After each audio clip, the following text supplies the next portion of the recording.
అందరికీ నమస్కారం. నిన్న మహిళా దినోత్సవం అయింది. మనం చూసాం, చంద్రబాబు నాయుడు గారు భారీ సభ పెట్టి మహిళా దినోత్సవ వేడుకలు జరుపుకున్నారు. ఈ రాష్ట్ర ప్రజలందరూ కూడా మహిళా దినోత్సవం రోజైనా చంద్రబాబు నాయుడు గారు మహిళలకి మేలు చేస్తారేమో అని ఆశగా ఎదురు చూశారు. సగభాగం ఉన్న మహిళలు తమ కోసం చంద్రబాబు నాయుడు గారు మహిళా దినోత్సవం రోజైనా ఏదైనా చేస్తారేమో, ఇచ్చిన హామీలు నెరవేరుస్తారేమో అని ఎంతగా ఆశగా ఎదురు చూసిన పరిస్థితి మనం చూసాం. 5 రకాల పథకాలు ప్రారంభించేస్తాను అంటూ తన ఎల్లో మీడియాలో భారీగా కోట్లు ఖర్చు పెట్టి ప్రచారం చేసుకుంటే, ఈ రాష్ట్రంలో ఉన్న మహిళలందరూ ఇచ్చిన హామీలన్నీ కూడా అమలు చేసేస్తారేమో అని ఎంతో ఆశగా నిన్న ఎదురు చూసిన పరిస్థితి మనం చూసాం. తీరా చూస్తే అక్కడికి వెళ్లేసరికి అప్పటికి ఆల్రెడీ ఉన్న పథకాలన్నిటినీ తన ఖాతాలో వేసుకోవడం జరిగింది. మనం చూస్తే చెప్పారు నిన్న మీటింగ్లో మహిళా పారిశ్రామికవేత్తల గురించి, ఎంఎస్ఎంఈల గురించి చెప్పడం జరిగింది. ఆల్రెడీ 1,00,000 మంది మహిళలకి పారిశ్రామికవేత్తలుగా తయారు చేసేసాను, ఇంకో 5 లక్షల మందికి పారిశ్రామికవేత్తలుగా నేను తయారు చేయబోతున్నాను అని చెప్పారు. నేను ఒకటే అడుగుతున్నాను చంద్రబాబు నాయుడు గారికి, ఈ పారిశ్రామికవేత్తలకి ఏమైనా మీరు 50% సబ్సిడీ ఇచ్చారా లేదా 90% సబ్సిడీ ఇచ్చారా? వాళ్ళు షూరిటీలు, సొంత ఆస్తులు షూరిటీలు పెట్టుకుని పరిశ్రమలు పెట్టుకుంటే దాన్ని మీ ఖాతాలో ఎలా వేస్తారు అని నేను అడుగుతూ ఉన్నాను. ఇప్పటికీ రాష్ట్రంలో ఈ 20 నెలలుగా తీసుకుంటే ఎస్సీ ఎస్టీ పారిశ్రామికవేత్తలు వాళ్ళకి ఇవ్వాల్సిన 800 కోట్ల సబ్సిడీలు ఇవ్వక రోడ్డెక్కి ఆందోళన చేస్తూ ఉండే పరిస్థితి ఉంటే, మీరు 1,00,000 మంది పారిశ్రామికవేత్తలుగా మహిళల్ని తయారు చేశాను అని ఎలా చెప్తారు? అసలు ఎంఎస్ఎంఈలు కేంద్ర ప్రభుత్వం రాయితీలతో రుణాలు మంజూరు చేయడం అనేది ఇప్పుడు కొత్తగా ఇచ్చిందేం కాదు కదా, దాన్ని మీ ఖాతాలో ఎలా వేస్తారు అని నేను అడుగుతూ ఉన్నాను. అలాగే తీసుకుంటే డ్వాక్రా సంఘాల మహిళల కట ఇంటికొక పారిశ్రామికవేత్తగా చేస్తాను అని చెప్పడం జరిగింది. దాన్ని చూసి మహిళలందరూ నవ్వుకున్నారు. చంద్రబాబు నాయుడు గారు, మీరిస్తానన్న 0 వడ్డీయే ఇవ్వకుండా మీరు ఇంటికొక పారిశ్రామికవేత్తని ఎలా చేస్తారు? గతంలో 3 లక్షల వరకు 0 వడ్డీ టంచన్గా వాళ్ళ అకౌంట్ లో జగనన్న వేసేవారు. ఎన్నికల టైంలో మీరు ఏం చెప్పారు? 3 లక్షలు కాదు 10 లక్షల వరకు కూడా రుణాలకి 0 వడ్డీ మేము ఇస్తామని చెప్పి నమ్మించి ఓట్లేసుకొని 20 నెలలైనా ఇప్పటి వరకు ఇవ్వకుండా 5,000 కోట్లు బకాయిలు పడ్డారు మీరు, 0 వడ్డీ బకాయిలు. ఈ రోజు డ్వాక్రా సంఘాలు మీ నాయకత్వంలో, మీ కూటమి పాలనలో వాళ్ళ పరపతి తగ్గిపోయింది, వాళ్ళ పొదుపు కూడా తగ్గిపోయింది, బ్యాంక్స్ లోన్స్ ఇవ్వడం తగ్గించేశాయి. అలాగే తీసుకుంటే వాళ్ళ పొదుపు కెపాసిటీ 479 కోట్లు పొదుపును కూడా తగ్గిపోయింది. ఎందుకంటే వాళ్ళకి మీరు సపోర్ట్ గా నిలబడకపోవడం వలన, వాళ్ళకి 0 వడ్డీ ఇవ్వకపోవడం వలన ఇలాంటి దారుణమైన పరిస్థితులు డ్వాక్రా సంఘాలకు ఉంటే ఇంటికొక పారిశ్రామికవేత్తని ఎలా మీరు తయారు చేస్తారు అని నేను అడుగుతూ ఉన్నాను. గతంలో 2014-19 మధ్య కూడా మనం తీసుకుంటే 14,200 కోట్లు డ్వాక్రా రుణమాఫీ చేస్తానని చేయకుండా మోసం చేయడమే కాకుండా అప్పుడు కూడా 0 వడ్డీని ఎగ్గొట్టడం జరిగింది. మళ్ళీ జగనన్న ముఖ్యమంత్రిగా 2019లో ప్రమాణ స్వీకారం చేశాక మహిళలకి 2019 ఏప్రిల్ వరకు ఉన్న రుణాలని ఆసరా ద్వారా వాళ్ళ అకౌంట్ లో 25,500 కోట్ల పైగా వేయడమే కాకుండా 0 వడ్డీ కూడా 5,000 కోట్ల వరకు వాళ్ళ అకౌంట్ లో వేయడం జరిగింది. మీరు డ్వాక్రా సంఘ మహిళలను ఆదుకున్నారంటే నవ్వుతూ ఉండే పరిస్థితి మనం చూస్తూ ఉన్నాము. ఇంకోటి కూడా మీరు చెప్పడం జరిగింది, ఫ్రీ బస్ అంట. ఫ్రీ బస్ గురించి చాలా గొప్పలు చెప్పారు, శ్రీశక్తి అనేసి పథకం పేరు చెప్పి. తీసుకుంటే మీరు ఎన్నికల టైంలో అన్ని బస్సులకి ఫ్రీ అని చెప్పి ఇప్పుడు రాష్ట్రంలో ఉన్న 16 బస్సుల్లో కేవలం 5 రకాల బస్సులకు మాత్రమే మహిళలు ఫ్రీగా ప్రయాణం చేసేట్టుగా అవకాశం కల్పించి 11 బస్సుల్లో వాళ్ళకి అవకాశం లేకుండా చేయడమే కాకుండా ఎన్నికల టైంలో రాష్ట్రంలో ఎక్కడి నుంచి ఎక్కడికైనా ఫ్రీ ప్రయాణము అని చెప్పిన మీరు ఈ రోజు జిల్లాలకే పరిమితమైన బస్సులకు మాత్రమే ఫ్రీ బస్సులో అవకాశం కల్పించి మళ్ళీ అదేదో విజయవంతమైన పథకం అంటూ ఎలా మీరు ఓదరగొట్టుకుంటారో నేను అడుగుతూ ఉన్నాను. మళ్ళీ తీసుకుంటే గ్యాస్ సిలిండర్స్ గురించి చాలా గొప్పలు చెప్పారు నిన్న మీటింగ్ లో. అసలు ఈ రాష్ట్రంలో 1,59,00,000 మంది ఎల్పీజీ గ్యాస్ సిలిండర్స్ ఉంటే మీరు 55 లక్షల మందికి ఎగ్గొట్టి మీరు ఏ విధంగా దాన్ని పూర్తిగా అమలు చేశామని చెప్పుకుంటారని నేను అడుగుతూ ఉన్నాను. అలాగే తీసుకుంటే తల్లికి వందనం గురించి కూడా చాలా గొప్పలు చెప్పారు. ఏదో మహిళలకి మేలు చేసేస్తాను, చిన్న బిడ్డలకు మేలు చేసేస్తున్నాను అని చెప్పడం జరిగింది. జగనన్న టైంలో అయితే 87 లక్షల మంది పిల్లల తల్లులకు వాళ్ళ అకౌంట్స్ లో అమ్మఒడి ఇచ్చేవారు. మీరు మీ కూటమి అధికారంలోకి వచ్చాక మొదటి ఏడాది తల్లికి వందనం ఎగ్గొట్టడమే కాకుండా ఇప్పుడు ఇచ్చిన దానిలో కూడా 87 లక్షల మందిలో 20 లక్షల మంది పిల్లల తల్లులకి వాళ్ళ అకౌంట్ లో డబ్బులు వేయకుండా ఎగనామం పెట్టి, అలాగే 2వ ఏడాది 15,000 అని చెప్పి 13,000 మాత్రమే వేసి ఒక్కొక్క బిడ్డకు మీరు ఇప్పటికీ 17,000 రూపాయలు ఎగనామం పెట్టి అది విజయవంతమైందని ఎలా చెప్తారు చంద్రబాబు నాయుడు గారు అని నేను అడుగుతూ ఉన్నాను. అంత దారుణంగా ఈ రాష్ట్రంలో మహిళలకు మోసం చేసి ఏ విధంగా మహిళలకి చాలా చేసేశాను అని గొప్పలు ఎలా చెప్పుకోగలుస్తారు? మీరు సాధించింది ఏంటి అని నేను అడుగుతూ ఉన్నాను. ప్రతి దానిలో కూడా డ్రామా డ్రామా డ్రామా. అసెంబ్లీలో పూర్తిగా డ్రామా మనం చూసాం. అసెంబ్లీ బయట కూడా డ్రామా చేశారు. అలాగే నిన్న మహిళా దినోత్సవం రోజు కూడా డ్రామా తప్ప ఇంకేమీ లేని పరిస్థితి. చంద్రబాబు నాయుడు గారి నాయకత్వంలో ఈ ప్రభుత్వాన్ని, ఈ కూటమి ప్రభుత్వాన్ని ప్రజలు అంటూ ఉన్నారు, ఎన్డీఏ అంటే నేషనల్ డెమోక్రటిక్ ఎలియన్స్ కాదు, ఎన్డీఏ అంటే నారావారి డ్రామా అడ్మినిస్ట్రేషన్ అని ఈ రోజు మహిళలందరూ అంటూ ఉండే పరిస్థితి. ఎందుకంటే ఇప్పుడు ఈ కూటమి పాలనలో ఈ డ్రామా అడ్మినిస్ట్రేషన్ లో కథ, స్క్రీన్ ప్లే, డైరెక్షన్, పాటలు, అలాగే ప్రతిదీ కూడా చంద్రబాబు నాయుడు గారి డైరెక్షన్ లోనే సాగుతూ ఉండే పరిస్థితి.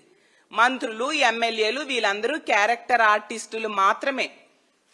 అలాంటి డ్రామా పరిపాలన ఈ రాష్ట్రంలో సాగుతూ ఉంది. అలాగే ఎంత డ్రామాతో నడిపించుతూ ఉన్నారంటే ఈ కూటమి పాలనలో అసలు ఏ ఒక్క హామీని కూడా ఎన్నికల టైంలో సూపర్ 6లని, సూపర్ 7లని చాలా హామీలు ఇచ్చి ఏ ఒక్క హామీ కూడా సరిగ్గా అమలు చేయకుండా అన్నీ చేసేసానని గొప్పలు చెప్పుకుంటూ ఉన్నారంటే, అలా చేయని దాన్ని చేశాను అని చెప్పుకొని అలా డ్రామా ఆడడం ఒక్క చంద్రబాబు నాయుడు గారికే చెల్లిందని తెలియజేస్తూ ఉన్నాను. ఈ రోజు తీసుకుంటే మహిళలకి ఆడబిడ్డ నిధి ఎగ్గొట్టడం జరిగింది, సున్నా వడ్డీ ఎగ్గొట్టడం జరిగింది, 10 లక్షల వరకు రుణాలకి వడ్డీ లేని రుణాలు ఇస్తానని చెప్పి అది కూడా ఎగ్గొట్టడం జరిగింది. అలాగే తీసుకుంటే నిరుద్యోగ భృతిని ఎగ్గొట్టడం జరిగింది. మహిళలకు కూడా 50 ఏళ్ల పెన్షన్ ఇస్తానని చెప్పారు, 50 ఏళ్లకే 4,000 రూపాయలు పెన్షన్ ఇస్తానని చెప్పారు, అది కూడా ఎగ్గొట్టడం జరిగింది. మహిళా భద్రత అయితే గాలి కొదిలేసిన పరిస్థితి మనం చూస్తూ ఉన్నాం. ఈ రోజు ఈ కూటమి పాలన అధికారంలోకి వచ్చాక మహిళల మాన ప్రాణాలు గాలిలో దీపంలా ఉండే పరిస్థితి మనం చూస్తూ ఉన్నాము.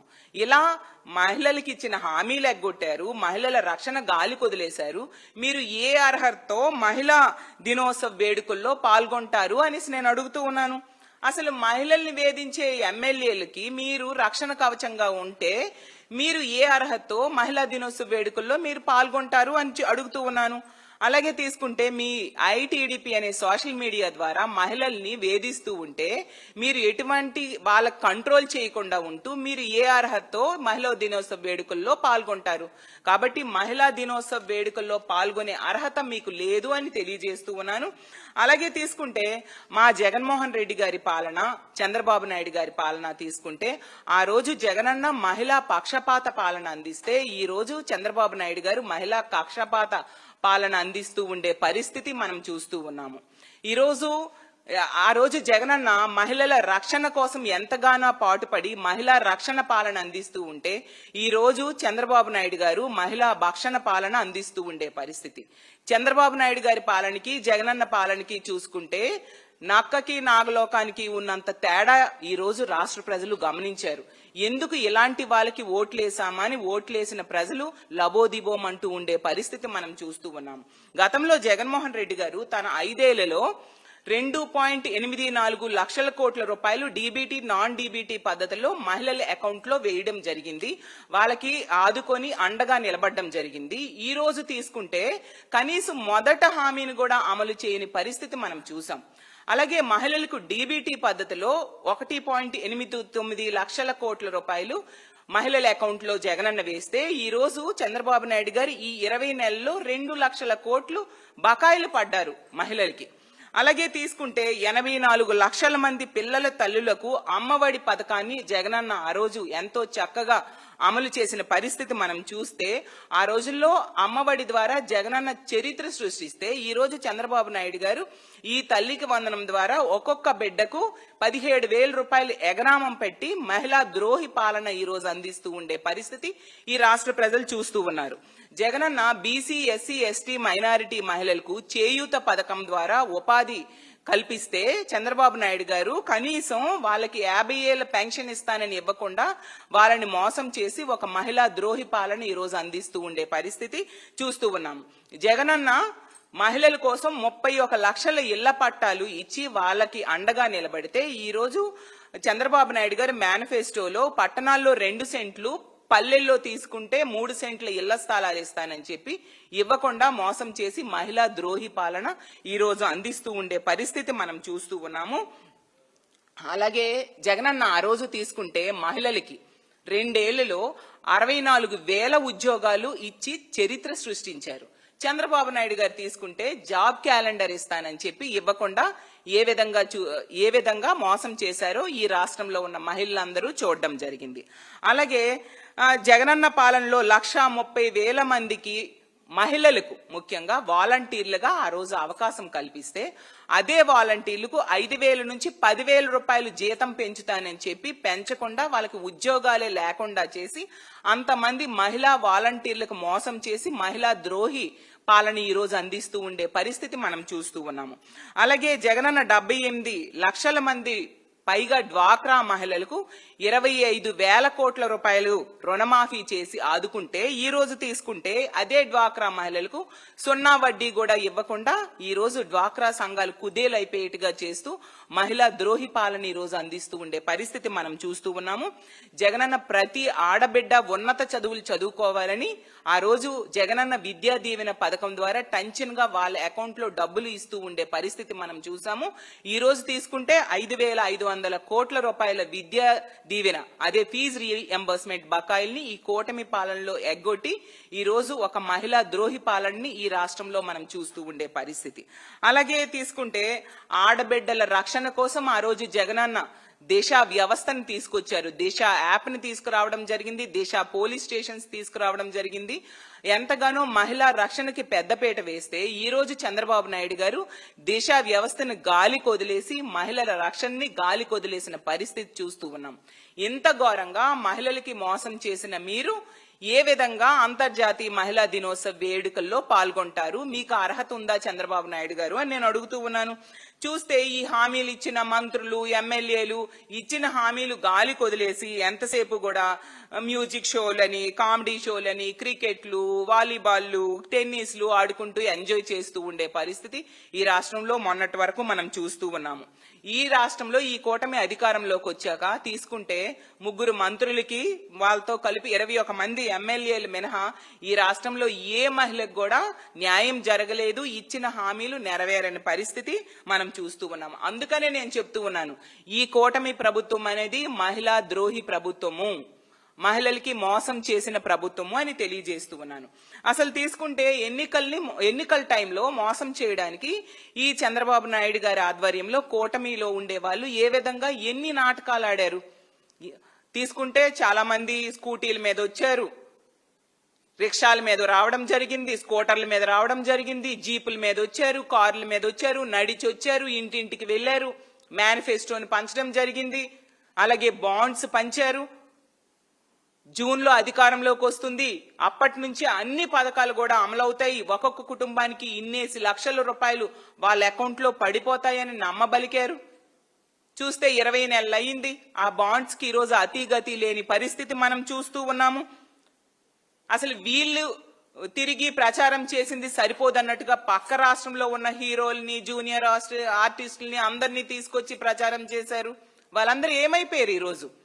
మరీ ముఖ్యంగా తీసుకుంటే ఎంత దారుణంగా వీళ్ళు ప్రచారం చేశారంటే, వీళ్ళు ఇంటింటికి తిరిగేటప్పుడు మేము చంద్రబాబు నాయుడు గారి తాలూకా వచ్చాం, పవన్ కళ్యాణ్ గారి తాలూకా వచ్చాం, లోకేష్ గారి తాలూకా వచ్చామని చెప్పారు. నీకు 18,000, నీకు 18,000, నీకు 18,000 అన్నారు. నీకు నెలకి 1,500 అని చెప్పారు. ఏది ఆ ఆడబిడ్డనిది? 20 నెలలు అయింది కదా, ఏది ఆడబిడ్డనిది అని నేను అడుగుతూ ఉన్నాను. మరి ఇప్పుడు ఆ పిఠాపురం ఎమ్మెల్యే గారి తాలూకా ఎక్కడా కనిపించట్లేదే. ఆ మంగళగిరి ఎమ్మెల్యే గారి తాలూకా వాళ్ళు ఎక్కడా కనిపించట్లేదే, ఆ కుప్పం ఎమ్మెల్యే గారి తాలూకా వాళ్ళు ఎక్కడా కనిపించట్లేదే. ఏమైపోయారు వీళ్ళంతా? మహిళలు ఇప్పుడు వీళ్ళు కనిపించక ఈ హామీలు ఇచ్చిన వాళ్ళందరూ ఏమైపోయారు? ఇచ్చిన హామీలు ఏ ఒక్కటి నెరవేరలేదు, ఇచ్చిన బాండ్స్ అలా మా దగ్గరే ఉండిపోయాయి అని చెప్పి లబోదిబో అంటూ ఉండే పరిస్థితి ఈ రాష్ట్రంలో నెలకొనుంది.